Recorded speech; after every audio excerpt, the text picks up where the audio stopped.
கொஞ்ச நாளா இப்ப ஹேர் ஃபால் அதிகமாயிட்டே இருக்க மாரி ஒரு தாட் வந்து தோணிட்டு இருந்துச்சு.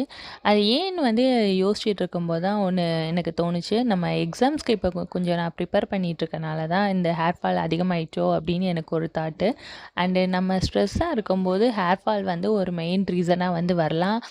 ஃபால் ஆகுறதுக்கு வந்து நெறைய ரீசன் வந்து சொல்லுவாங்க. ஒண்ணு வந்து ஜெனடிக் ரீசன்னா சொல்லுவாங்க. அண்ட் ஹார்மோனல் சேஞ்சஸ் ஆகும்போது நமக்கு ஹேர் ஃபால் ஆகும். அண்டு நம்ம மெடிசன்ஸ் வந்து சில மெடிசன்ஸ் எடுத்துக்கும்போது வந்து ஹேர் ஃபால் வந்து காமனான ப்ராப்ளமா தான் இருக்கும்.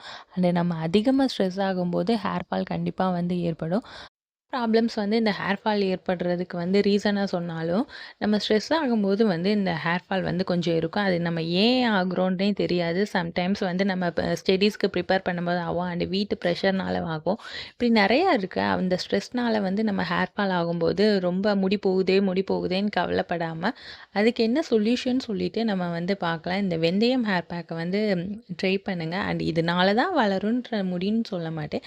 அண்ட் நீங்க ட்ரை பண்ணீங்கன்னா, உங்களுக்கு ஒரு நம்பிக்கை கிடைக்கும். அண்ட் இந்த ஆயில் யூஸ் பண்ணுங்க, அந்த ஹேர் பேக் யூஸ் பண்ணுங்க. அப்பதான் முடி வளரும்ன்றத நான் கண்டிப்பா ரெக்கமெண்ட் பண்ண மாட்டேன்.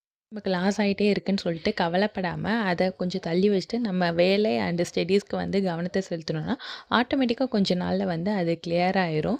ஸோ முடிஞ்ச அளவுக்கு நம்மனால முடிஞ்ச ஹேர் பேக் அண்ட் ஹேர் ஆயில யூஸ் பண்ணிட்டு, நம்ம ஹேர் குரோத்த வந்து இன்க்ரீஸ் பண்ணலாம்.